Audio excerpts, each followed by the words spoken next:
नमस्कार। नमस्कार। हम लाइव पर आ चुके हैं। तो सर्वप्रथम दुर्गा अष्टमी की हार्दिक शुभकामनाएं अपने सुधी दर्शकों और श्रोताओं को मैं ज्ञापित करती हूँ और माता रानी के चरणों में संस्कृत के कुछ श्लोक निवेदित करती हूँ। सर्वमंगल मंगले शिवे सर्व अर्थ साधिके शरण्ये त्र्यंबके गौरी नारायणी नमस्तुते। तो इस दोहे के द्वारा माँ दुर्गा जो है वो मंगलदायिनी है, कल्याणी है, मनोरथ को पूर्ण करने वाली है और भूत भविष्य वर्तमान सबको देखने वाली है। उन्हीं के शरण में हम सभी मनुष्य हैं और हर काल की वो दृष्टा हैं। उनको हम सभी नमस्कार करते हैं, माँ के चरणों में प्रणाम निवेदित करते हुए कार्यक्रम का शुभारंभ करती हूँ और मैं आदरणीय सुरेश चौधरी इंदु जी को उनका मंच पर आह्वान करती हूँ। नमस्कार। नमस्कार। शब्दाक्षर काव्य संध्या में आज मैं पश्चिम बंगाल के संस्कृत के प्रकांड विद्वान को लेकर आपके समक्ष हाजिर हुई हूँ, जिनकी प्रतिभाशाली व्यक्तित्व से लगभग पूरे भारत के हर हिस्से में हर प्रबुद्धशाली व्यक्ति इनके इस व्यक्तित्व से वाकिफ है, अवगत है। ये कुशाग्र बुद्धि से संपन्न है, इसमें निसंदेह है और बहुमुखी प्रतिभा के धनी है। छंदबद्ध रचनाओं के सिद्धहस्त हैं। संस्कृत निष्ठ भाषा का इतना सुंदर उम्दा इस्तेमाल वो अपनी रचनाओं में करते हैं कि उसकी प्रशंसा करते हम थक नहीं सकते। ये शब्दाक्षर के बहुत ही सक्रिय और बहुत ही महत्वपूर्ण सदस्य हैं। आज शब्दाक्षर काव्य संध्या में आदरणीय आपका हार्दिक स्वागत है, वंदन है, अभिनंदन है। तो आपके परिचय में नमस्कार। आपके परिचय में मैं अपने सभी दर्शकों को ये बताना चाहती हूँ कि आपका जन्म स्थल जमशेदपुर और वहां पे आपने जन्म ग्रहण किया और आपकी शिक्षा दीक्षा अब विज्ञान से स्नातक तक का ज्ञान अर्जन आपने प्राप्त किया। चार्टर्ड अकाउंटेंट के रूप में आप एक दीर्घ समय तक कार्यरत रहे। अर्थ एवं वित्तीय विश्लेषण में आपने फ्रांस से पीएचडी का अध्ययन किया और इस्पात में विशेषकर स्टेनलेस स्टील के उत्पादन में विशेष योगदान हेतु भारत गौरव सम्मान से आपको नवाजा गया है और उसके बाद आप अस्वस्थ हुए। 2010 से आपका साहित्य के प्रति एक विशेष रुचि आपके मन में स्वतः ही उद्रेक हुई और आप साहित्य सेवा में संलिप्त हो गए और साहित्य की उत्कृष्ट सेवा हेतु माननीय राजपाल पश्चिम बंगाल के हाथों केंद्रीय सचिवालय राजभाषा द्वारा साहित्य गौरव सम्मान से आपको नवाजा गया। विक्रमशिला हिंदी विश्व पीठ द्वारा आपको विद्या वर्चस्वपति सम्मान से नवाजा गया। लेखन विषय आपका काव्य तो रहा ही, इसके साथ साथ अपने आलेख भी बहुत सुंदर सुंदर और आर्थिक विषयों पर आपकी पत्रिका नियमित रूप से प्रकाशित होती है। मुख्यतः वहां हम आपको कुशल संपादक के रूप में देखते हैं। पुस्तकों की अगर सूची तैयार करूं तो शायद ये पूरे शो का समय ही खत्म हो जाएगा। आपने असंख्य पुस्तकों की रचना की है, किंतु कुछ एक पुस्तकों का नाम यहाँ उद्धृत करना आवश्यक है। श्री दुर्गति विनाशिनी स्वर अंजलि, वेद से वेदांत तक, हर हर महादेव, ये सभी कुछ रचनाएं आपने लिखी जो कि ऐतिहासिक रचनाएं हैं और अनुवादक एवं समीक्षक के रूप में भी आपको हम देखते हैं। आप एक सशक्त अनुवादक के रूप में उभर कर समाज के समक्ष आए हैं। आपने सुभाषितम, गोपी गीत, भ्रम भ्रांतियां, मनुस्मृति, हे जीर्ण मां, 28 शरद रविंद्र की शरण, इंदु की पाती, बाल गीत, हे मां, जैसे महान रचनाओं को आपने अनुदित किया है। इतना ही नहीं, बल्कि बहुत सारी रचनाओं पर आपने समीक्षा प्रस्तुत की है, और वो समीक्षा प्रबुद्ध जनों के मध्य बहुत ही उसे सराहा गया। और आपकी जो विश्लेषण शक्ति है वो साहित्य के न सिर्फ दीर्घ बल्कि बहुत सारे अदृश्य पक्ष, उसको भी आपने बहुत सुंदर से दृश्यगत किया और लोगों के समक्ष लाया। तो मैं आदरणीय के द्वारा लिखित उनकी रचना की कुछ पंक्तियों को यहाँ उद्धृत करती हूँ, जिन्होंने वो अपने परिचय स्वरूप उन्होंने उस रचना को लिपिबद्ध किया। मैं जीवन दंड विधान, मैं निज आत्म सम्मान हूं, मैं प्राण गति उत्थान हूं, गौरव प्रतिष्ठा मान हूं, मैं जगती का प्रतिकार हूं, इस पार हूं, उस पार हूं, भारी भावनाएं मुझ में, मैं ही पूर्ण संसार हूं, मैं ही पूर्ण संसार हूं। सर, आप इस कविता को पूर्ण करें और हमारे दर्शकों के लिए आपका शब्दाक्षर काव्य संध्या के पटल पर मैं आवाहन। धन्यवाद, धन्यवाद अल्पना जी, धन्यवाद अल्पना जी, आपने बहुत बड़ा परिचय दे दिया। इस लायक तो नहीं हूं, मैं छोटा सा अदना सा साहित्य का साधक हूं।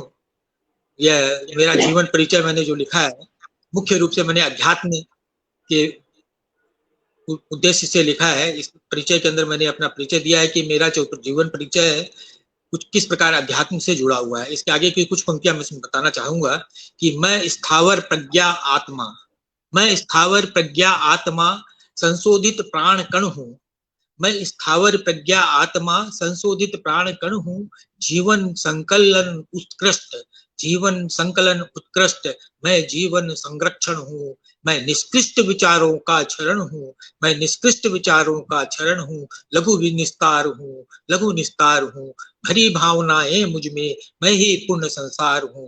देखिए, इसके अंदर मैंने दिया है कि आत्मा का कोई परिचय नहीं होता है, आत्मा मरती नहीं है, आत्मा जाती नहीं है, आत्मा तो वही रहती है। परिचय जो भी होता है देह का होता है। आज यह देह है तो मैं सुरेश चौधरी हूं, नहीं तो नहीं हूं। मैं चला जाऊंगा तो बोलेंगे सुरेश चौधरी की देह चली गई, आत्मा जाने से नहीं होता। तो उसके आगे लिखा है, परिचय नहीं कोई यहाँ, परिचय नहीं कोई यहाँ मेरी आत्मा का अब तो, मैं परिचय स्वयं देह हूं, मैं परिचय स्वयं देह हूं, नश्वर उष्मा का अब तो, नश्वर उष्मा का अब तो, सर्व विधान का भरण हूं, देह सृजन एकाकार हूं, मेरी भावनाएं मुझ में, मैं ही पूर्ण संसार हूं। ऐसे ये 20 छंदों की कविता है। बस आगे और आनंद लेंगे। वानगी के तौर पे 2 छंद पढ़ दिया हूं। बहुत सुंदर, अद्भुत, अध्यात्म से ओतप्रोत और जीवन की वास्तविक सत्य को आपने उद्भाषित किया है। बहुत सारे दर्शक जुड़े हैं।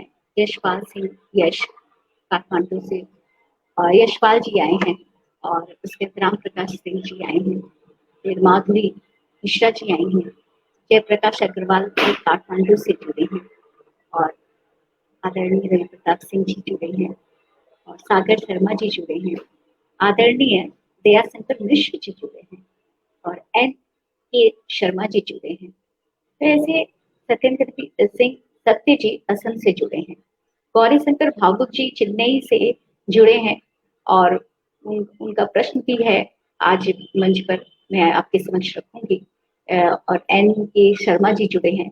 इस तरह लगातार लोग और अनेक दर्शकों को मेरा नमन। रामानुग सिंह जी जुड़े हैं, यशपाल सिंह जी प्रणाम कह रहे हैं सर। तो सभी कह रहे हैं अद्भुत, आपका जो ये आपने प्रथम जो सुनाया कविता अपने परिचय, आत्म परिचय को लेकर के, तो सभी बहुत ही मंत्रमुग्ध हुए हैं। तो अब मैं आपके समक्ष कुछ प्रश्न निवेदित करती हूँ। सर, मेरी एक प्रबल जिज्ञासा है आपसे कि आप तो विज्ञान के और वित्त के, फिर अर्थशास्त्र के विद्यार्थी रहे, साहित्य का इनसे दूर दूर का कोई रिश्ता नाता नहीं, कोई संबंध नहीं। फिर आपने साहित्य में प्रवेश कैसे किया? ऐसा है कि देखिए, आपका कहना बिल्कुल सही है कि अर्थशास्त्र, वित्त और विज्ञान तीनों का साहित्य से कोई संबंध नहीं है। और साहित्य में जहां तक हिंदी का संबंध है, मैंने मैट्रिक तक ही पढ़ी है, मैट्रिक के बाद हिंदी पढ़ी भी नहीं। मगर मेरे घर का वातावरण कहिए या माँ की कृपा कहिए कि एक भरपूर समृद्ध लाइब्रेरी मेरे घर में थी। करीब उस समय 4-5 हजार किताबें थी, जिसके अंदर मैं कहूँ तो निराला की अनामिका की प्रथम कृति, श्याम नारायण पांडे की हल्दी घाटी की कृति, ये सब रखी हुई थी। तो बचपन में घूमते फिरते बच्चे खेल के आते थे, हम लोग तो घुस जाते थे लाइब्रेरी में से, किताब पढ़ने लग जाते थे। तो निराला की किताबें हमें बहुत अच्छी लगती थी, मैं पढ़ता था। फिर मेरी माता जी भी लिखती थी, वो अध्यात्म का उनको बहुत अच्छा ये था। 1962 में उनकी पहली किताब निकली थी, जो भक्ति रस के नाम से थी। और वो उनका प्रकाशन बाद 1962 में हुआ था, और उसके बाद 7-8 संस्करण निकले। उसके बाद माताजी ने और भी कई किताबें लिखी। तो हो सकता है कि साहित्य के प्रति वो लगाव हो गया हो। मैं इतना कहना चाहता हूँ कि मैट्रिक पास करने के पहले पहले मैंने करीब करीब सारे ग्रंथ पढ़ लिए थे। उपनिषद सारे पढ़ लिए थे, भागवत पढ़ ली थी, महाभारत पढ़ ली थी, गीता पढ़ ली थी, 3-4 किस्म की रामायण, वाल्मीकि रामायण, तुलसीकृत रामायण, राधेश्याम रामायण, ये सब पढ़ ली थी मैंने। तो अध्ययन का बहुत शौक था, और साथ साथ मैं अंग्रेजी नोवेल भी बहुत पढ़ता था। तो उस समय Perry Mason, James Hadley Chase का जमाना था। पेरी मेसन की सारी सीरीज मेरी पढ़ी हुई है। तो अध्ययन में शुरू ही करता था। आदत हो गई कि जब तक मैं एक किताब रोज न पढ़ लूं, तब तक नींद नहीं आती थी। इस प्रकार चलता था। उसके बाद 2006 में मैं विकट रूप से बीमार हुआ। 5 साल करीब करीब मैं बीमारी के अंदर रहा। कई 5 साल के अंदर आप समझ लीजिए 2.5 साल करीब मैं हॉस्पिटल में ही रहा। तो उसके बाद जब मैं थोड़ा सा ठीक हुआ, तो सब काम धंधा सबको छोड़कर मैं साहित्य में लग गया। तो 2010 में जब थोड़ा ठीक हुआ, तो मैंने साहित्य में लिखना शुरू किया। मेरी पहली पुस्तक थी दुर्गति विनाशिनी। मगर वैसे मेरी पहली कविता जो मैं बोलना चाहूंगा, तो जब मैं आईसीयू में था, तो मैंने ऐसे ही बड़बड़ाने लगा। बड़बड़ा के मेरी बेटी मेरे बगल में बैठी हुई थी, जो कि खुद ही बहुत बड़ी डॉक्टर है। तो उसको मैंने कहा कि लिख, जो मैं बड़बड़ा रहा हूँ उसको लिख ले। तो उसने लिखी थी।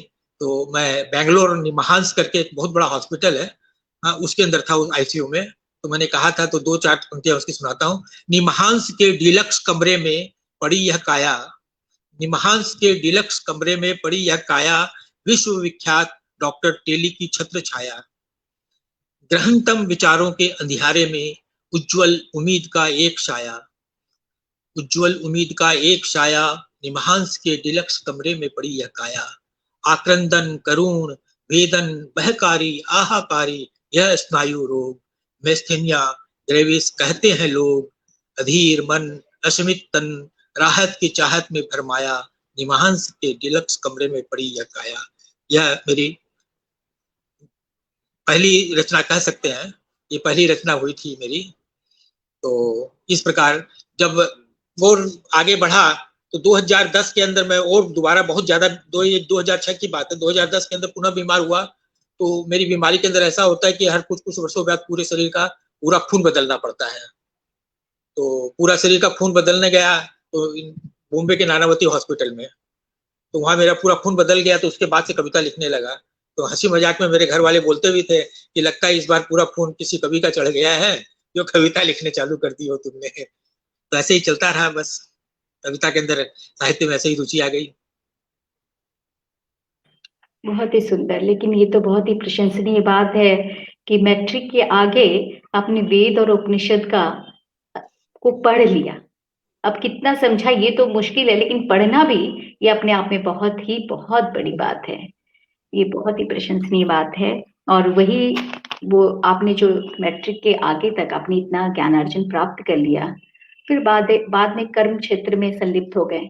लेकिन उसके बाद जब आपने साहित्य में प्रविष्ट किया, और तब आप विविध रूप में जो आपकी अभिव्यक्ति हुई, कहीं ना कहीं बाल्यावस्था से जो परिवेश आपको मिला और अध्ययन का जो शौक था, वो सब मिला के मिलित एक परिपक्व लेखनी में, साहित्य में जो आपने सृजन की, तब लोगों के समक्ष वो उद्भाषित हुआ। तो हम सभी बड़े भाग्यशाली हैं कि संयोगवश आप लिखना शुरू किए और वो साहित्य के लिए धरोहर हो गया। ये माँ सरस्वती की अशेष अनुकंपा है हम सभी पर कि आप जैसे व्यक्तित्व का सानिध्य हम सभी प्राप्त कर सकें। इसके बाद मैं एक प्रश्न भावुक जी, गौरी शंकर भावुक, अध्यक्ष तमिलनाडु हमारे हैं, तो उन्होंने एक प्रश्न पूछा है सर कि छंदों के नाम यूं ही रख दिए जाते हैं या उसके पीछे कोई तर्क निहित होता है? जैसे हरिगीतिका छंद में 4 बार बोलने से हरिगीतिका बन जाती है, क्या बाकी छंदों के नाम के पीछे भी ऐसा कुछ है? अगर नहीं है तो आप जैसे गुणी जन को शोध और विचार निश्चित करना चाहिए, जिससे कि आने वाली जो पीढ़ी है उनके लिए सहज हो जाए कि नाम लेते ही वह उन्हें पता चल जाए कि ये कौन सा छंद है। इस संबंध में आप कुछ मार्गदर्शन करें। वैदिक छंद और सनातन छंद 2 प्रकार के छंद होते हैं, तो मैं वैदिक छंद की बात नहीं करूंगा। सनातन छंद जो हम आप सब लिखते हैं, पढ़ते हैं, सुनते हैं, जिसमें दोहा, चौपाई, सवैया, घनाक्षरी, ये सब होते हैं। इन सबके नाम जो हैं, सबके नाम का एक स्पष्ट अर्थ होता है। कोई भी छंद का नाम लीजिए, उसका स्पष्ट अर्थ होता है। वो छंद का नाम ही इटसेल्फ बता देता है कि इस छंद में क्या है। जैसे दोहे शब्द जो है, दो शब्द से बना है, 2 पंक्तियों का, 2 चरणों का जो है वो दोहरा बना, दोहे, उससे दोहे बने हैं। चौपाई में जिस 4 चरण है और 4 चरण बराबर से हैं, उससे चौपाई बनी है।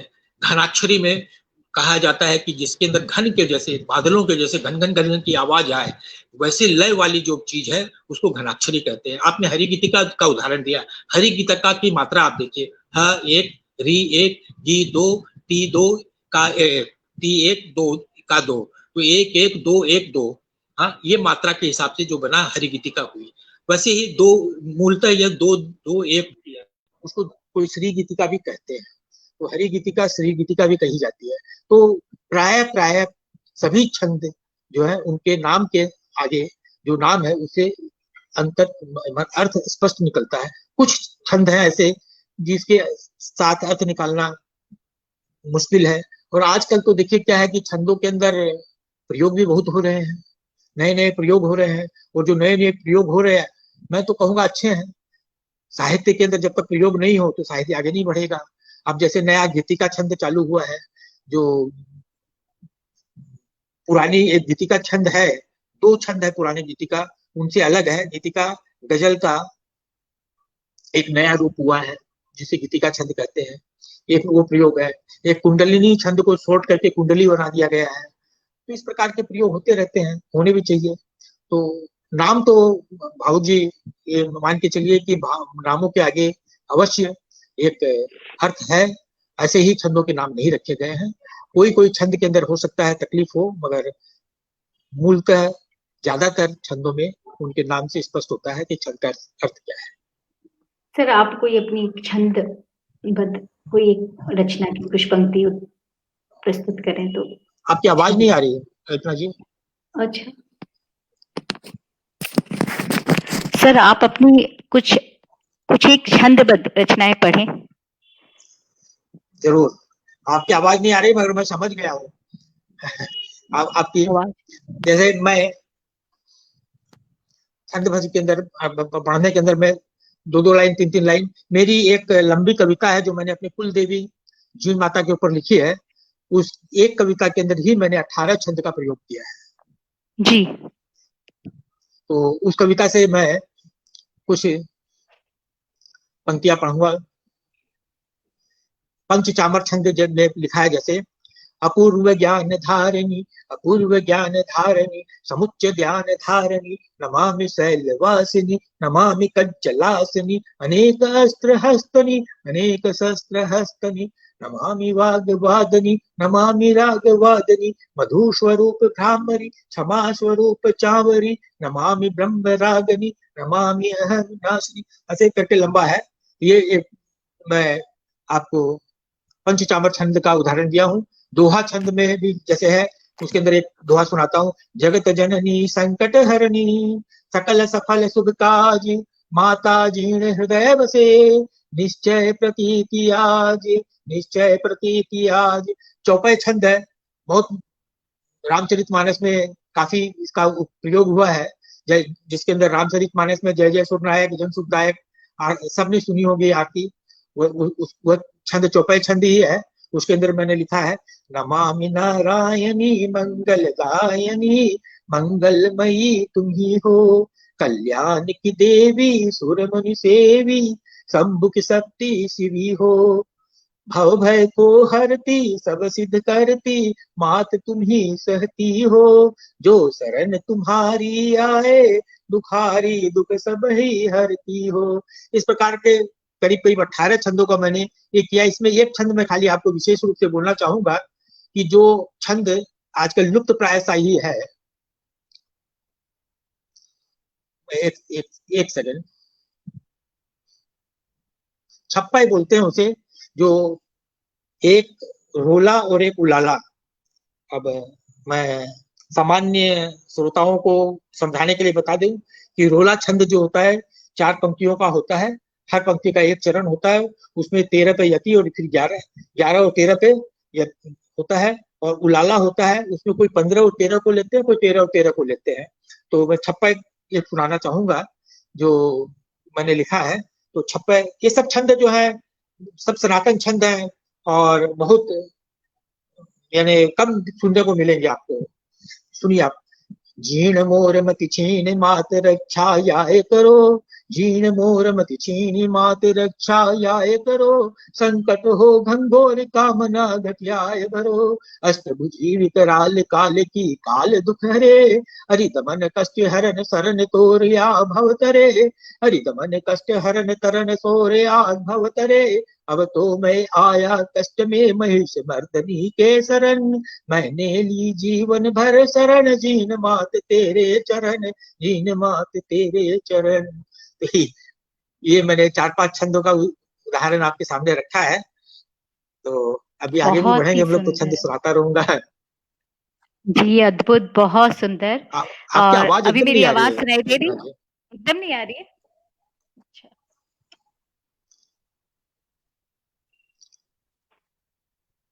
अब आ रही है? अभी आ रही है? आ रही है, बहुत हल्की आ रही है। मैं या तो फिर मैं 1 मिनट लगेगा, मैं ईयरफोन लगा लेता हूँ। हाँ जी, लगा लें। जरा आप देखिए मेरा आवाज आ रही है? विधान करूंगा। हाँ जी, अब आ रही है, अब आ रही है। हाँ, ईयरफोन लगा लिया, अब ठीक आ रही है। हाँ, मधु मिश्रा जी आई हैं और बहुत ही मंत्रमुग्ध हो रही हैं। और एल के दहरिया जी, मधु मिश्रा जी को मेरा प्रणाम कहिएगा। हाँ, प्रणाम बोल रहे हैं सर मधु मिश्रा जी आपको। हमारे आचार्य प्रज्ञान पुरुष की। हाँ जी जी, महावीर सिंह वीर जी आए हैं, उत्तराखंड से हमारे अध्यक्ष हैं। रामकृष्ण द्विवेदी जी आए हैं, सत्येंद्र जी सिंह सत्य जी आए हैं, एन के शर्मा जी आए हैं, फिर रामकृष्ण द्विवेदी जी आए हैं, जयप्रकाश अग्रवाल जी आए हैं, हमारे आदरणीय रवि प्रताप सिंह जी तो हैं, यशपाल सिंह यश जी आए हैं, और इस तरह से बहुत सारे श्रोता जुड़े हैं। और मैं सबसे निवेदित करती हूँ कि सब कार्यक्रम को शेयर करते रहें ताकि अधिक से अधिक लोग सुने और अपना छंद के संबंध में उनकी जो भ्रांतियां हैं उनका वो निवारण कर सकें। और राजेंद्र द्विवेदी जी आए हैं, गौरी शंकर भाभू जी चेन्नई से जुड़े हैं आदरणीय, और सभी बहुत ही कार्यक्रम को देख रहे हैं और उन्हें काफी खुश हो रहे हैं। और आपको मधु मिश्रा जी नमस्कार भी कह रही हैं। सभी लोग आपको नमस्कार और आपके पांडित्य को भी नमस्कार कर रहे हैं सभी। नहीं, कोई पांडित्य नहीं है अल्पना जी। मैं तो खुद बता रहा हूँ, 7-8 वर्षों का ही साधक हूँ मैं तो। यहाँ तो साहित्य ऐसी चीज है कि जिंदगी बीत जाती है, उसके बाद भी लोग सीखते ही हैं, और मैं तो अभी सीखना प्रारंभ भी नहीं किया हूँ, वे सीख ही रहा हूँ। यानी ये आपका ये विनम्रता है, जिस तरह से प्राथमिक कक्षा का विद्यार्थी हूँ मैं तो। जी, फल से युक्त पेड़ सर्वदा झुके रहते हैं, उसी तरह से जो विनयी और ज्ञानी मुनि होते हैं, वो बड़े ही सही। विनम्र होते हैं, उनमें अहंकार उसका आप ज्वलंत उदाहरण हैं। तो हम आपके ज्ञान को, आपके व्यक्तित्व को नमन करते हैं, प्रणाम करते हैं। जयप्रकाश अग्रवाल जी काठमांडू से शब्दाक्षर के बहुत ही सक्रिय और बहुत हाँ ही जी, महान विद्वान व्यक्ति हैं। उन्होंने भी बहुत कुछ अच्छे हैं। प्रश्न बहुत ही हाँ, अच्छे, बहुत ही बिल्कुल। सक्रिय, बहुत हाँ, सुंदर अब अनेकानेक पुस्तकों की उन्होंने रचना की है। मैंने ये अगर मैं उनके जानता हूँ। विषय में कहूँ तो काफ़ी दीर्घ समय लगेगा मुझे उनके हाँ, विषय में बताने में मैं और मैं मैं उनकी लेखनी का कायल हूँ। हाँ, मैं खुद भी, स्वयं भी। तो उन्होंने भी कुछ प्रश्न निवेदित किए हैं, तो मैं वो आपके समक्ष उद्धृत करती हूँ कि उनका उनका ये कहना है कि छंदबद्ध कविता क्या है? और क्या मात्रा, यति और तुक इन तीनों का विचार ही काफ़ी है? या फिर लय का भी उतना ही महत्व है छंदबद्ध रचनाओं में? छंदबद्ध रचनाओं के बारे में आचार्य रामचंद्र शुक्ल ने बहुत अच्छी एक परिभाषा दी है। उन्होंने कहा है कि मात्रा, यति, गति, लय, भाव और बिंबों का या अलंकारों का जहाँ समुचित समन्वय हो, वह संपूर्ण छंदबद्ध कविता होती है। यानी इन 6 चीज वस्तुओं का मिलन होने से ही अच्छी छंदबद्ध कविता होती है। किसी भी एक चीज की अनुपस्थिति उसकी छंदबद्धता के अंदर वह वो परिपूर्ण नहीं होती है। अतः अगर हम कहें कि अच्छी छंदबद्ध कविता है तो इन 6 चीज का मिश्रण होना आवश्यक है। तो खाली अगर लय नहीं है तो भी छंदबद्ध में गेयता नहीं होगी, और छंदबद्ध में गेयता नहीं है तो छंदबद्ध नहीं कहला सकती है। अगर बिंब अलंकारों से भावों की का संप्रेषण नहीं है तो भी छंदबद्ध नहीं कहला सकती है। इसलिए छंदबद्ध में इन 6 चीजों का होना आवश्यक है। बहुत सुंदर। और उन्होंने एक और प्रश्न पूछा है आदरणीय, वो कह रहे हैं कि मुक्त छंद और छंद मुक्त में क्या पार्थक्य है? ये छंद मुक्त और मुक्त छंद, ये नए नए शब्द आए हैं जो कि होने भी चाहिए। जो अतुकांत कविताओं को, या जो जिनमें मात्रा का, लय का, मात्रा का और गति का कोई बंधन नहीं है, मगर तुक तुक मिलते हैं, और जिनकी तुकांत होती है, वो छंद मुक्त कविताएं कही जाती, मुक्त छंद कविताएं कह सकते हैं। मुक्त छंद, जैसे निराला जी की भिक्षुक कविता है, मैं उसको मुक्त छंद कविता कह सकता हूँ। मगर जिस कविता के अंदर न तो लय है, न गति है, न यति है, न मात्रा है, हाँ, लिख दी गई है, वो छंद मुक्त कविताएं होती है। खाली कहीं कहीं बीच बीच में तुक मिला दिए जाते हैं। और जो दोनों का ही अभाव होता है, जहाँ कोई तुक भी नहीं होता, हाँ, उसको आजकल अतुकांत कविता कहते हैं। सब अलग अलग है और सबका अपना अपना। और जैसे जैसे आप प्रारंभ की छंद की जो 6 चीजें हैं, उसके अंदर प्रारंभ की जितनी चीजें छोड़ते जाएंगे, तो बाकी की जो चीजें बची हैं उसके ऊपर प्रेशर बहुत ज्यादा अधिक होना चाहिए। अगर हम लय, गति, यति, मात्रा को छोड़ते हैं तो भाव और अलंकार का संप्रेषण इतना तीव्र होना चाहिए कि उन चारों चीज की कमी उसको पूरी कर दे, तभी वह सही और अच्छी अतुकांत कविता मानी जाएगी, नहीं तो नहीं मानी जाएगी। तो यही छंद मुक्त, मुक्त छंद, अतुकांत कविताओं का मैं संक्षेप में आपको ब्यौरा दिया हूँ। बहुत ही उम्दा तरीके से आपने जो छोटे-छोटे एक-एक शब्द के हेर-फेर से विषय वस्तु में पूरी तरह से बदलाव आ जाता है, उसको अपने संक्षेप में उसकी पुष्टिकरण की, बहुत ही अच्छा। अब हमारे एक शब्दाक्षर के अध्यक्ष हैं, राजस्थान के अध्यक्ष आदरणीय राम पंचाल भारती जी, उनका भी प्रश्न लेके मैं आपके समक्ष हाजिर हुई हूँ। उन्होंने कहा है कि छंद में शिल्प और विधान का नियोजन कैसे करें? बीच बीच में डिस्टरबेंस हो रहा है, मेरा लगता है मोबाइल में ऑफ तो कर दिया था, पता नहीं क्यों फिर भी आवाज आ रही है, घंटी बज गई थी। ठीक है, चलिए आप पूछिए, एक बार तो पुनः पूछेगा प्लीज कृपया। छंद में शिल्प और विधान का नियोजन कैसे करें? बहुत कठिन प्रश्न है, और शब्द छंद में इन दोनों का नियोजन करना सामान्य बात नहीं है। अभ्यास सबसे बड़ी चीज है।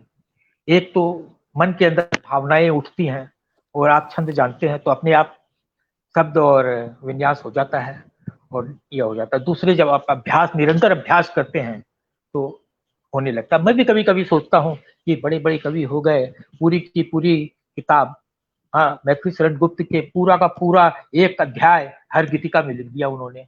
हाँ, हर गीतिका के अंदर इतने इतने शब्द कहाँ से उन्होंने लाए। ये जयशंकर प्रसाद का एक अध्याय में पढ़ रहा था, कामायनी का पूरा विधाता छंद में था। विधाता छंद 1-2-2-2 1-2-2-2 1-2-2-2 1-2-2-2 करके 4 आवृत्ति है। तो एक छंद लिख दे, 2 छंद लिख दे, 3 छंद लिख दे, ये तो संभव है, मगर लगातार 40 छंद 50 छंद का लिखना, ये बिना अभ्यास और बिना आंतरिक भाव संप्रेषण के नहीं हो सकता। इसलिए अच्छा छंद लिखने के लिए आप जितना अभ्यास करेंगे उतना कीजिए। और उसके अंदर मैं एक सलाह देना चाहूंगा, मैं छोटा हूँ, बहुत छोटा हूँ, सलाह देने के लायक नहीं हूँ, फिर भी एक छोटी सी सलाह देना चाहूंगा कि हमें कभी भी यह प्रयत्न नहीं करना चाहिए कि मैं 20 छंद लिख लूँ, 25 छंद लिख लूँ। आप 2 छंद लिखिए, 3 छंद लिखिए, 4 छंद लिखिए, उसके अंदर ही अभ्यास कीजिए। और उसके अंदर जब आपका अभ्यास परिपूर्ण हो जाए तब उसके बाद कोई दूसरी छंद के ऊपर आप हाथ लिखिए, अन्यथा आप न इधर के रहेंगे न उधर के रहेंगे।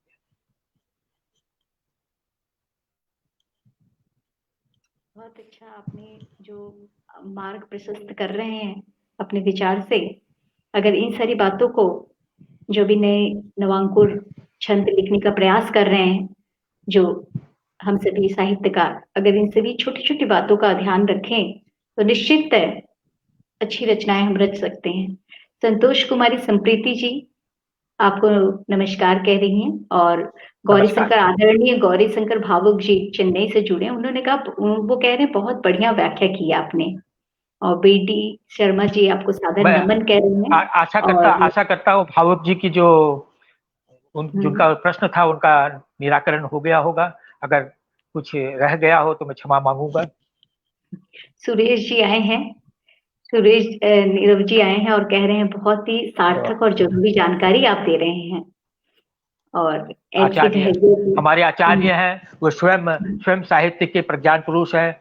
मैं उनको क्या, उनसे तो बहुत लोगों को सीखना है। एल के डहरिया जी बोल रहे हैं कि बेशक आपकी जानकारी बहुत ही लाभदायक है।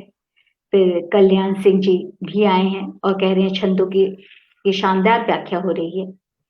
और यशपाल सिंह यश जी बोल रहे हैं महत्वपूर्ण मार्गदर्शन। और इस तरह से जयप्रकाश अग्रवाल जी कह रहे हैं सुंदर मार्गदर्शन। और माधुरी मिश्रा जी भी आपको प्रणाम कह रही हैं। तो इस तरह हर सदस्य जो भी आए आज हमारे मंच पर, सभी प्रकांड स्वतः ही सभी जितने सदस्यों की तरफ मेरी दृष्टि घूम रही है वो सभी स्वतः अपने आप में साहित्य हैं, मैं उन्हें यही कहूंगी।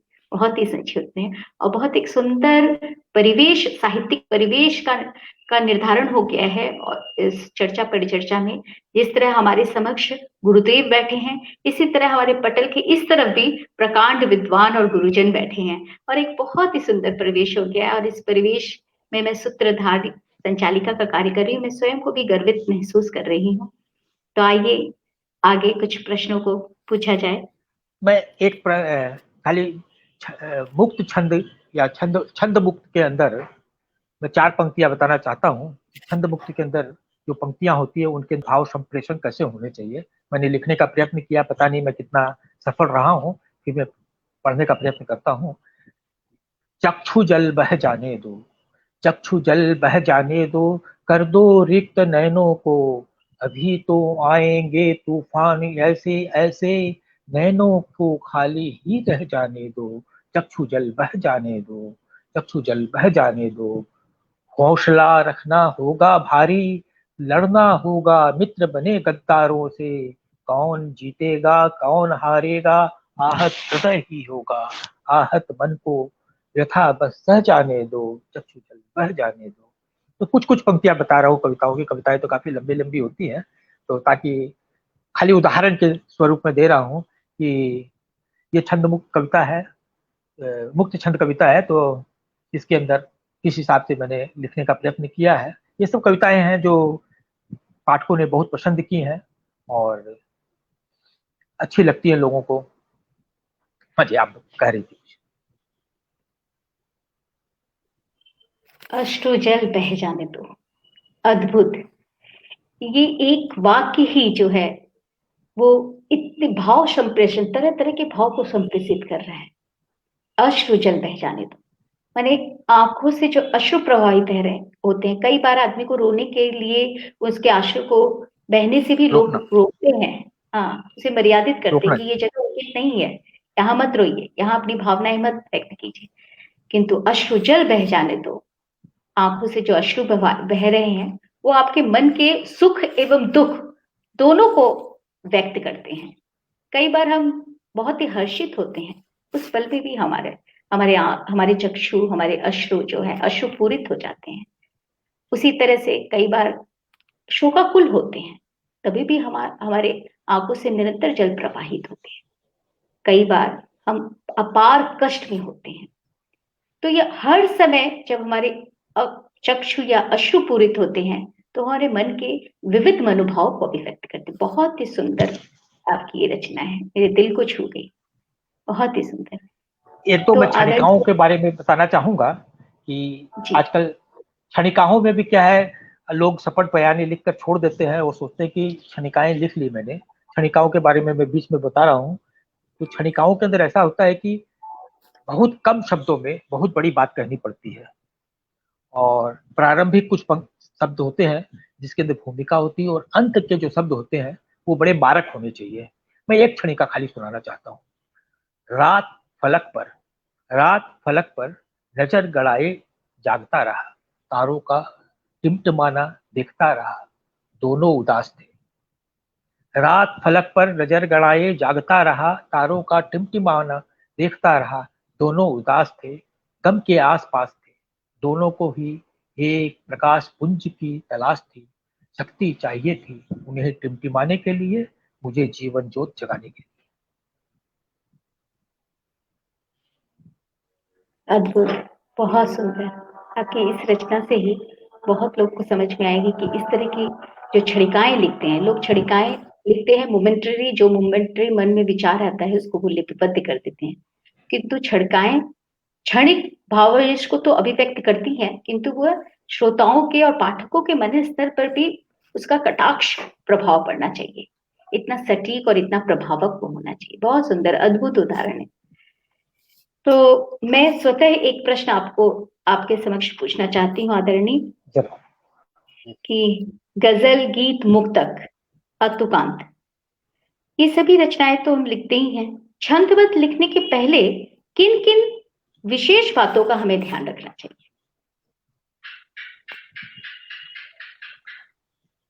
छंदबद्ध लिखने के पहले जो आवश्यक सबसे पहले है कि एक तो आपको मात्रा की गणना के अंदर पूर्ण रूप से ज्ञाता होना चाहिए। अधिकांश जो छंदबद्ध लिखते हैं उनके अंदर जो मैंने देखा है, जो नवाब नए लिखने वाले हैं, वो मात्रा की भूल करते हैं। कुछ शब्द जो हैं ऐसे जो मात्रा के अंदर नहीं बैठते। जैसे एक क्या होता है कि उर्दू के अंदर मात्रा को वजन बोलते हैं और हिंदी में मात्रा बोलते हैं। उर्दू का व्याकरण थोड़ा हिंदी के व्याकरण से अलग होता है। जो मात्रा की गणना उर्दू की होती है वो हिंदी में नहीं होती। जैसे उर्दू में रास्ता, रा स ता 5 मात्रा गिनी जाती है, हिंदी में रास्ता 4 मात्रा गिनी जाती है, क्योंकि आधी श की मात्रा का भार रा पे पड़ रहा है जो आगे ही दीर्घ है। तो दीर्घ के ऊपर और भार पड़ने से और बढ़ती नहीं है, तो 4 होती है। तो कई लोग हिंदी जब छंद लिखने लगते हैं तो उसके अंदर भी मात्रा भार 4 की जगह 5 जोड़ देते हैं। और इस प्रकार कई बड़े बड़े दिग्गजों को भी मैंने देखा है गलती करते हुए, और खासकर दोहा लिखने के समय, दोहा लिखने के समय वो गलती करते हैं। तो एक तो मात्रा का ज्ञान होना जरूरी है सबसे पहले। दूसरा, लय। लय के अंदर प्रायः तो जितने भी छंद हैं सबकी अपनी एक आंतरिक लय बनी हुई है, और जिनकी आंतरिक लय नहीं बनी हुई है, जैसे एक चौपाई पे आधारित करीब करीब 20-25 छंद हैं, ताटंग, कुकुम्भ, सार, सरसी इत्यादि इत्यादि कई छंद है जो मैं भी पूरी लिस्ट नहीं दे रहा हूँ। तो सबके अंदर क्या है, 16 मात्रा, उसके बाद कोई में 10 मात्रा, कोई में 11, कोई में 12, कोई में 14, कोई में 15, इस प्रकार 16 कोई में 16 है, तो क्या करते हैं, इधर 16 लिख दिया, उधर 12 लिख दिया और बोल दिया 4 छंद हो गया। तो वैसे नहीं होता है, उनके अंदर आंतरिक मात्रा होती है। उसके लिए क्या है, अपने को कलों का ज्ञान होना जरूरी है। कल होते हैं जैसे एकल, दो, द्विकल, त्रिकल, चौकल। जैसे रात त्रिकल होती, रात है त्रिकल, तो कभी भी क्या है, समकल बना के ही चलना चाहिए। त्रिकल के बाद त्रिकल लिखे तो लय अपने आप बनेगी। कि अब जैसे सवेरा 5 है, रात है 3, तो ये दोनों मिला के 8 समकल हो गए, ये चलेगा। मगर जहां रात के साथ चौकल लगा दिया या द्विकल लगा दिया, तब वो गड़बड़ा जाती है, लय गड़बड़ा जाती है। तो इसका ध्यान रखना चाहिए सबसे बड़ी। और छंद के अंदर भाव का तो मैंने कहा ही है कि भाव जरूरी है। तो कोई भी छंद को आप गुनगुना के देख लीजिए, अपने आप आपको पता चल जाएगा। दोहे की राग सबको मालूम है, दोहा गुनगुना के देख लीजिए, राग से पता चल जाएगा। चौपाई की राग मालूम है। इस प्रकार प्राय प्राय छंदों का राग का भी ज्ञान होना थोड़ा सा आवश्यक है। ये कुछ आवश्यक छोटी छोटी टिप्स है। और विस्तार यानी डिटेल में जाऊं तो बहुत बड़ा ये हो जाएगा। उसके लिए मैं यही कहूंगा, मेरी लिखी हुई एक पुस्तक है भारतीय काव्य सभ्यता। उसके अंदर मैंने भारत में चलने वाले जितने भी काव्य के हैं, अतुकांत, छंद, हाइकू, तीनों के बारे में विस्तृत रूप से विवरण दिया है। और करीब करीब 1200 छंदों की विधा भी लिखी है उसमें। अद्भुत, बहुत ही अद्भुत जानकारी दी है। और आपकी इस पुस्तक के विषय में हम जानेंगे, और निश्चित है जितने लोग यहाँ जुड़े हैं वो भी जाने, और हम सभी उसको पढ़ने का हमें सौभाग्य मिलेगा। अच्छी जानकारी आपने दी है। और सरिता जी आई हैं, कह रही है अति सुंदर जानकारी। आदरणीय रवि प्रताप सिंह जी कह रहे हैं निसंदेह। और पुष्पा गुप्ता प्रांजलि जी, वो भी छंद, बहुत सुंदर छंद लिखती हैं। हमारे सप्ताक्षर काव्य संध्या में वो आ चुकी मैं हैं। पढ़ता हूँ। हाँ, वो बहुत सुंदर, वो भी कह रही बहुत अद्भुत और सुंदर जानकारी है।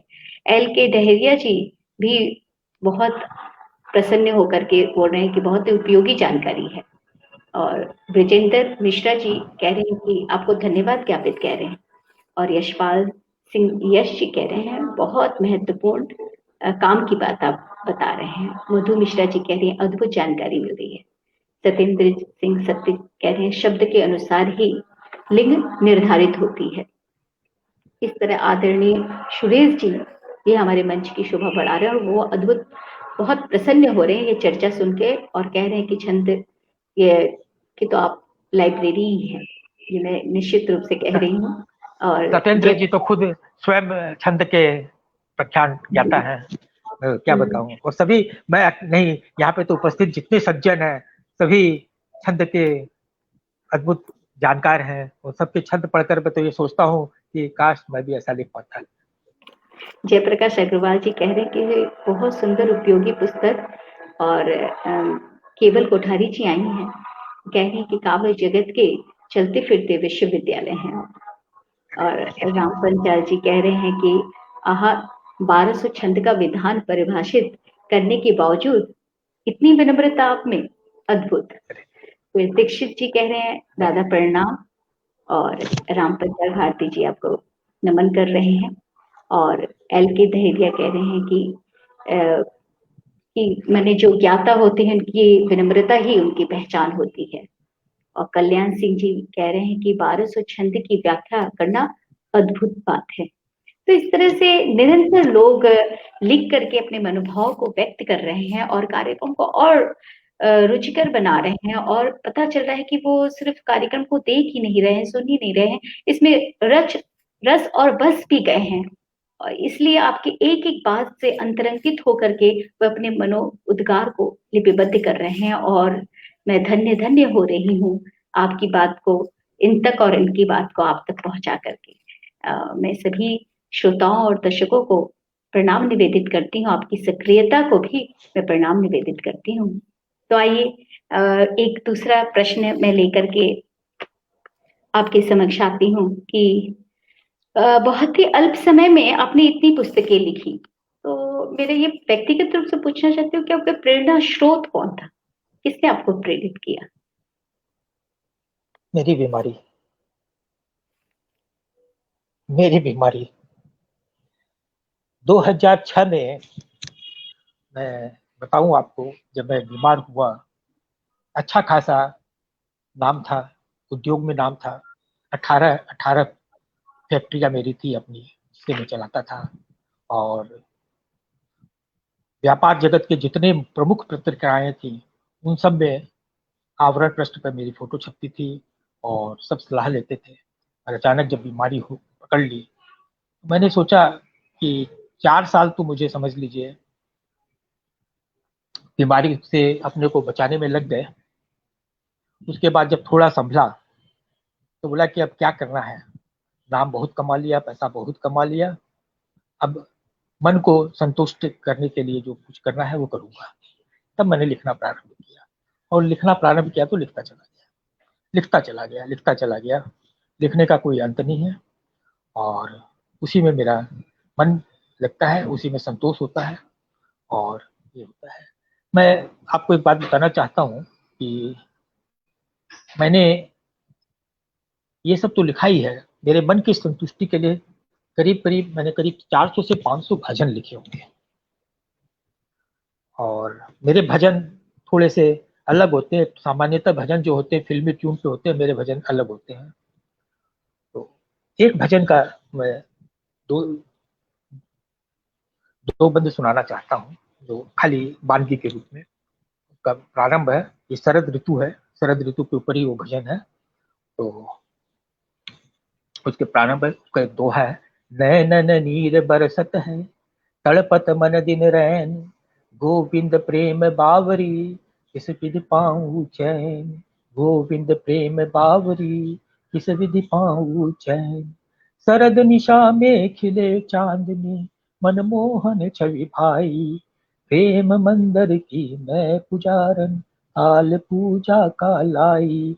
मन हरनी ऐसी बंसी बजाई, सुध बुध खो चली आई। मैं बावरी ग्वालन, सकल लोक लाज ठुकराई। मैं बावरी ग्वालन, सकल लोक लाज ठुकराई। तान सुरीली सुना नटखट, तन मन दिया भिगोए। सोच सोच ये बावरा, किया सुध बुध दिया खोए। मोर मुकुट कानन कुंडल, पीतांबर तन सोहे। बिंब अधर मत वाले नैना, घायल करे मोहे। दो बंद मैंने सुनाए हैं भजन के। ऐसे मैंने करीब करीब 400, मुख्यतः तो ज्यादा मैंने निर्गुण भजन ज्यादा लिखे हैं। ये तो सगुण भजन है, कृष्ण भगवान कृष्ण जी के ऊपर है।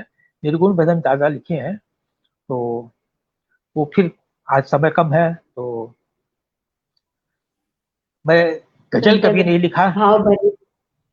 मैंने गजल आज तक नहीं लिखी, और कभी प्रयास भी नहीं किया। ज्यादातर अध्यात्म के ऊपर कविताएं भी जो लिखी है, प्रेरक लिखी हैं, भजन लिखे हैं, और समसामयिक लिखी हैं, राष्ट्रभक्ति की भी काफी कविताएं लिखी हैं। तो इसी प्रकार साहित्य के अंदर जो मन में आया लिखा, और इसी प्रकार लिखता रहता हूँ। और अतुकांत, यानी सुरेश जिस छंद मुक्त। नीरव। हम्म, हाँ जी। सुरेश नीरव, आदरणीय सुरेश नीरव जी कह रहे हैं कि बहुत ही सुंदर भाव और सार्थक भजन है। और पुष्पा पांचली जी लिख रही हैं कि आप की जो जानकारी है वो उनके छंद रचना में बहुत ही उपयोगी सिद्ध होगी। जयप्रकाश अग्रवाल जी कह रहे हैं कि आप बहुत बहुआयामी प्रतिभा संपन्न व्यक्तित्व हैं, आपको वो नमन कर रहे हैं। और एल के डहरिया जी कह रहे हैं कि बिंब अधर मत वाली आपने जो पंक्ति उद्धृत की है उससे वो भाव भाव विह्वल हो गए हैं। और विजेंद्र जी भी बहुत ही मंत्रमुग्ध हो रहे हैं। कल्याण सिंह जी भी कह रहे हैं कि बहुत सुंदर रविंद्रनाथ टैगोर जी की कविताओं का छंदबद्ध हिंदी अनुवाद किया है। उसके बारे में भी आप जानकारी शेयर करें, इनका ये आग्रह है, विशेष आग्रह है। तो अवश्य इस तरह अवश्य। से निरंतर जी, तो आप इन्हीं की प्रश्न का निवारण करें। आदरणीय रवि प्रताप सिंह जी कह रहे हैं कि समय पर्याप्त है, आप ज्ञान वितरित करें, और सभी ज्ञान पिपासु हैं, और सभी बहुत ही आनंदित हैं आपको प्रत्यक्ष पाके। इसलिए देखिए, ऐसा है कि आप उनके इस ये रविंद्रनाथ मैं बंगाल में रहता हूँ और जब साहित्य से जुड़ा तो स्वाभाविक है कि रविंद्र की कविताओं का पढ़ना लाजमी था। पहले पढ़ी थी मैंने, मगर कभी गीतांजलि पढ़ी थी तो सच बताऊं मेरे मन की बात, मैं सोचता था कि ऐसी क्या की कविताएं हैं जिनको नोबेल पुरस्कार मिल गया, बहुत साधारण सी लगती है। बस उस समय मैं उसका गहन अर्थ नहीं समझता था, जब क्योंकि मैं अनुवाद पढ़ा था उस समय। जब बंगाल में आया, बंगला जानना सीखा। बंगला लिपि तो अभी भी नहीं पढ़ पाता हूँ, थोड़ी थोड़ी पढ़ पाता हूँ, पर बंगला को मैंने हिंदी लिपि में, देवनागरी में पढ़ा तो बंगला समझता था। तो जब पढ़ा तब मैंने उस रविंद्र की कविताओं को देखा और पढ़ा, तब लगा कि नहीं, कुछ तो है। एक एक कविताएं अध्यात्म की पराकाष्ठा, प्रकृति के ऊपर, हर चीज के ऊपर, यानी अनंत अनंत है, अनंत है। रविंद्र की कविताओं का मैं कोई जिक्र नहीं कर सकता, अनंत कविताएं हैं। तो मैंने सोचा कि क्या मैं इसका अनुवाद कर सकता हूँ, क्या मैं इसका अनुवाद कर सकता हूँ। तो प्रयत्न करने लगा। तो एक बार क्या हुआ कि ऐसे ही एक कलकत्ता के अच्छे साहित्यकार हैं आशुतोष जी, उन्होंने अपने पोस्ट पे लिखा कि आज खेला भंगार खेले वो आए, आज खेला भंगार खेली वो आए। कितनी सुंदर कविता है। मैंने पढ़ा, बोला अच्छी तो कविता है। फिर मैंने उसका अनुवाद करने के लिए 2 लाइन लिखी कि खेल समापन खेलें, खेल समापन खेलें, कैसा ये आज खेल ये जीवन। ये जीवन जो है खेल है। बंगला में उसका जो है यही है कि जीवन जो है खेल है, ये खत्म हो रहा है, इसको ही खेलें हम लोग। तो इतना अद्भुत लगा मेरे को कि मैंने उसको अनुवाद करने का सोचा और फटाफट फटाफट अनुवाद होता गया।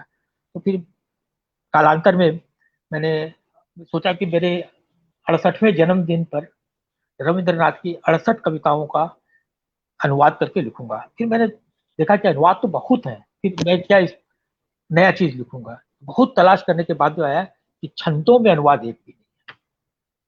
रविंद्र के गीतों का जितना भी अनुवाद है छंद मुक्त अनुवाद है, या तुकांत अनुवाद भी है तो छंद में नहीं है। तो मैंने छंद में अनुवाद लिखने का प्रयत्न किया। तो मैं उनका अनुवाद करना शुरू किया और 68 कविताओं का अनुवाद किया। एक कविता का मैं सुनाकर बताना चाहता हूँ।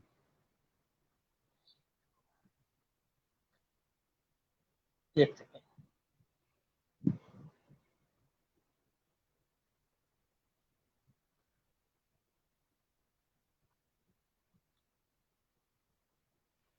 इनकी एक कविता है, तुम्ही नव नव रूप ऐसे प्राण ऐश गंध वर्णे।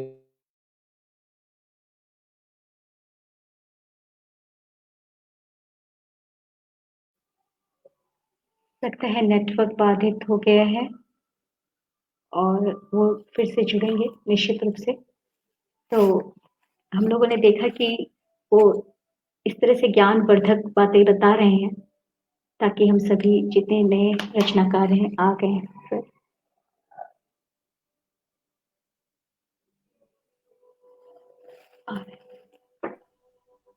हो ना। नेटवर्क बाधित हो रहा है।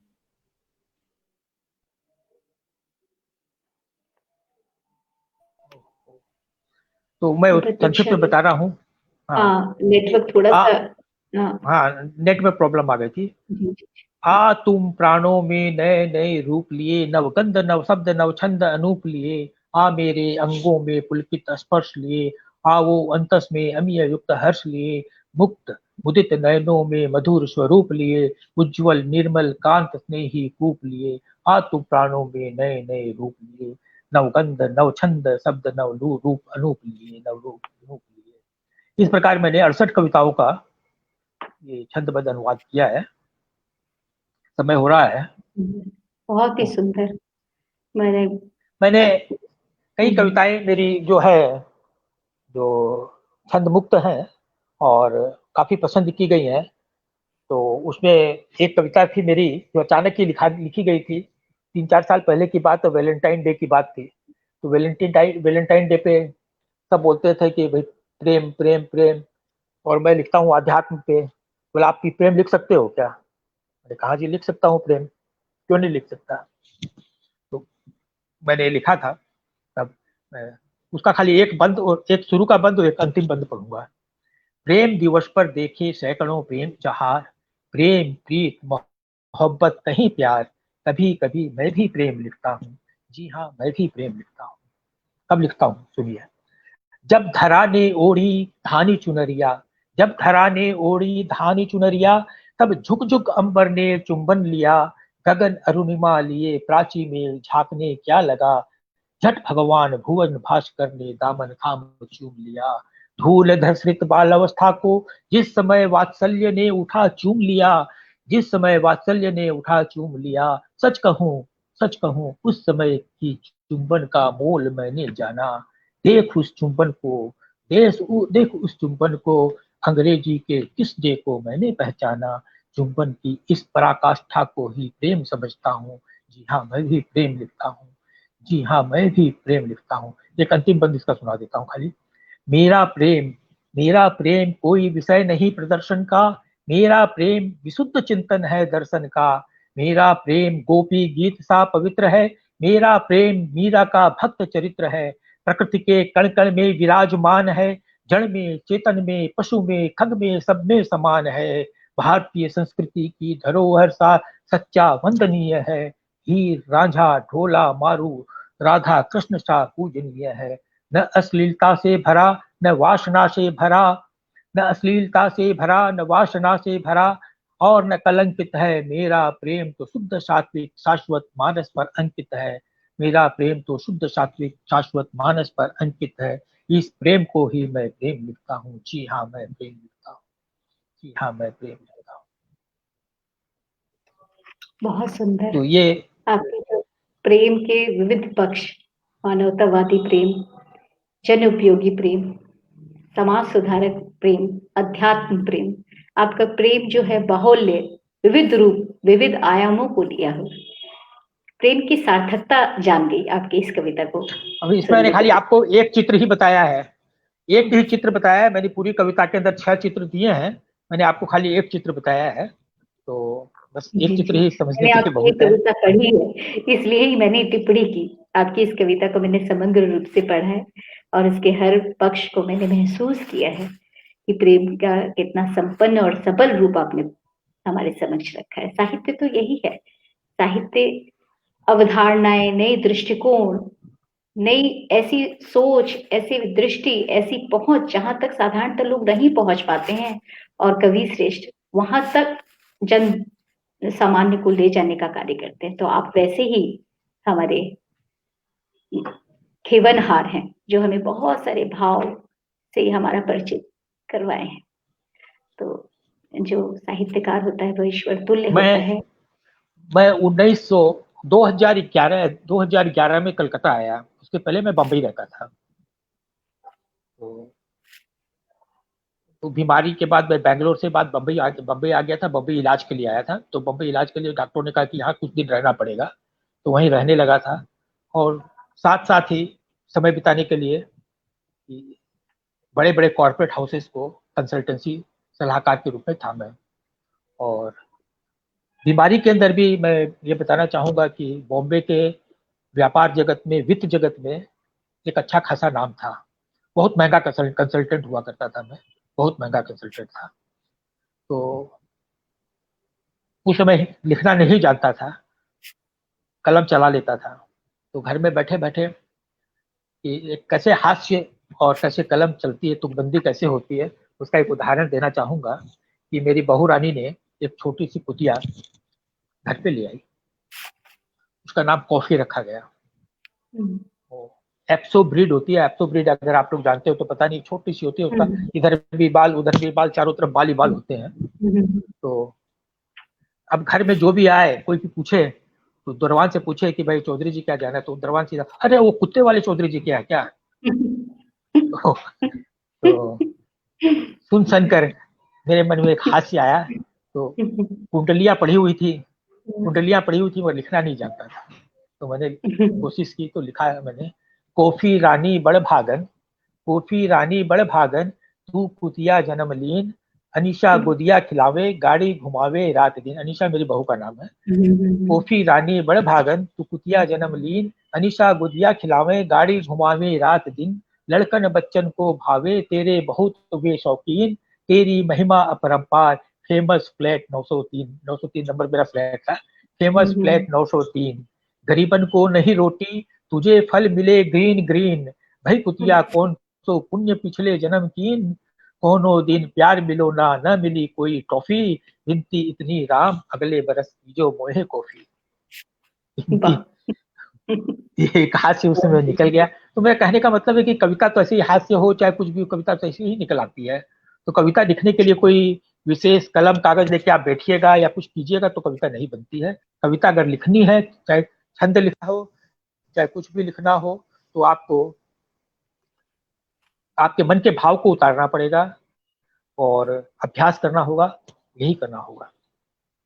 जी, काव्य लेखन तो हम जो भी कविता लिखते हैं तो भाव हमारे मन में आता है और उसे हम कलमबद्ध कर देते हैं। और छंद साधना के लिए छंदों का संपूर्ण ज्ञान होना चाहिए। उस ज्ञान में आपके भाव को बांध के जब आप प्रस्तुत करते हैं तो वो छंदबद्ध रचनाएं हो जाती हैं। पिरोना पड़ता है। तो जी हाँ, तो ये अद्भुत आपने उस जानकारी नियमों में दी। उसको पिरोना पड़ता है, भावों को पिरोना पड़ता है। जी, कवि आनंद जैन जी काफी मंत्रमुग्ध हो रहे हैं। विजेंद्र जी, राम पंचाल भारतीय जी, वो आपने जो भी सुनाई है उसकी पंक्तियों को उद्धृत कर रहे हैं। एल के ढहेरिया जी कह रहे हैं इतनी सहजता है आप में, उतने ही प्रकांड विद्वान हैं। और संतोष कुमार संप्रीति जी कह रही हैं अद्भुत कार्यक्रम हुआ आज का। तो आदरणीय रवि प्रताप सिंह जी कह रहे हैं कि बहुत ही शानदार, आप ज्ञान के देवता हैं, गुरुदेव हैं, इसमें निसंदेह। केवल कोठारी जी कह रही हैं अप्रतिम।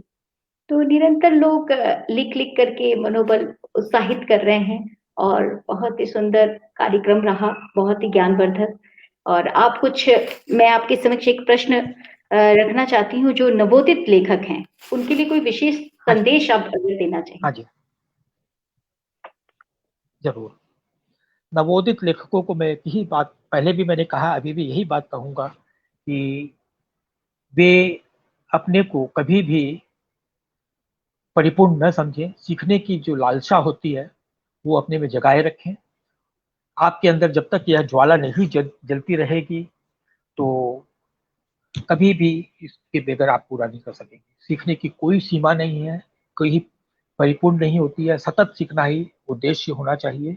सीखने के लिए किसी गुरु के पास जाना है तो वह गुरु कोई भी हो सकता है, और उसको गुरु मानकर उसके पास जाकर उसके पास बैठकर सीखना चाहिए। मैं एक उदाहरण देना चाहता हूँ कि मैं सीए कर चुका था। सीए के अंदर आप समझते हैं कि अकाउंट्स का मास्टर होता है, मगर हमारी प्राचीन पद्धति के अंदर बहुत चीजें ऐसी हैं जो हम लोगों को पढ़ाई में नहीं पढ़ाई जाती। उसी में एक थी कि जबानी ब्याज का कैलकुलेशन करना।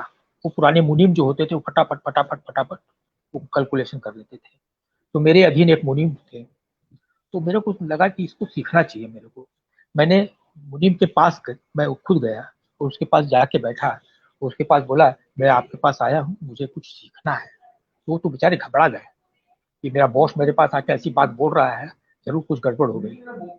मगर मैंने कहा नहीं, आप घबराइए मत, मेरे को सीखना है। मेरे को ब्याज आप लोग कैसे आंकते हैं, तो हिंदी में मारवाड़ी भाषा में बोलते हैं आंक, कैसे आंकते हैं, मेरे को सीखना है। तो बैठ के उसने सिखाया, मैं उसके पास बैठ कर सीखा। मैं चाहता तो उसको अपने पास बुला लेता, अपने केबिन में बुलाकर उसको बोलता कि चाहे मेरे को सिखा। नहीं, ऐसे नहीं सीखा जा सकता। सीखना है तो गुरु को गुरु की तरह मानना पड़ेगा, गुरु को गुरु की तरह प्रतिष्ठा देनी पड़ेगी, और उसी हिसाब से आप विनम्रता से आप उसके पास जाएंगे तब सीखेंगे। और सीखने की लगन होनी चाहिए, और तब जब सीखेंगे तो उसका अभ्यास करना जरूरी है। नवोदित को मैं यही बार बार यही कहना चाहूंगा कि अपने में, मैं तो अक्सर देखता हूँ नवोदित लिखते हैं जो 4 कलम लिख लेते हैं, उसके बाद ऐसे ऐसे उनके ये होते हैं कि लगता है कि जयशंकर प्रसाद और महादेवी वर्मा तो उन्हीं के अंदर उतर के आ गई है, और ऐसी भाव भंगिमा हो जाती है उन लोगों की। ये कदाचित उचित नहीं है। सीखना तो आज बड़े बड़े साहित्यकार हैं वो भी सीखते ही हैं। सीखने के लिए अभ्यास करना जरूरी है, निरंतर प्रयास करना जरूरी है। बस यही मैं बिल्कुल, कहना चाहूँगा। बहुत ही उपयोगी कार्यक्रम रहा और सुंदर संदेश के साथ कार्यक्रम की समाप्ति हो रही है। अद्भुत संदेश आपने दिया है। बेशक इन बातों को जो नवांकुर हैं वह उसे अपने जीवन में रसा बसा ले, तभी वह साहित्य जगत में कुछ कर सकेंगे। और आपने एक कविता के आपके ही तिमिर ढलेगा, उसकी मैं 2-4 पंक्तियां पढ़ के सुनाती हूँ दर्शकों के लिए। उमड़ घुमड़ कर काले बादल, उमड़ घुमड़ कर काले बादल, देख निराशा के आएंगे। दुख तो होगा ही जब अपने स्वयं पराये हो जाएंगे। हृदय होगी बेचैनी और अंधेरा छाएगा चक्षु पर। तब पथ भूल न जाना अपना, करनी होगी पार यह डगर। तो इस पंक्ति के द्वारा मैं ये लोगों को बता रही हूं कि सुख और दुख जीवन में, दुख धूप और छांव की तरह आते हैं और छल छद्म से युक्त ये दुनिया है। और हर एक हालत में अगर दुख का आगमन होता है तो अधीर ना हो, अपने करनी के द्वारा अपने दुर्भाग्य को भी सौभाग्य में हम मनुष्य ही परिवर्तित करते हैं। आपकी ये तिमिर ढलेगा जो कविता है वो एक महान संदेश दे रहा है हम सभी मनुष्य मात्र को। तो अशेष धन्यवाद आपका। आप हमारे इस शब्दाक्षर काव्य संध्या के पटल पर आकर हम सबको इतनी सुंदर जानकारी से हमें नवाजा।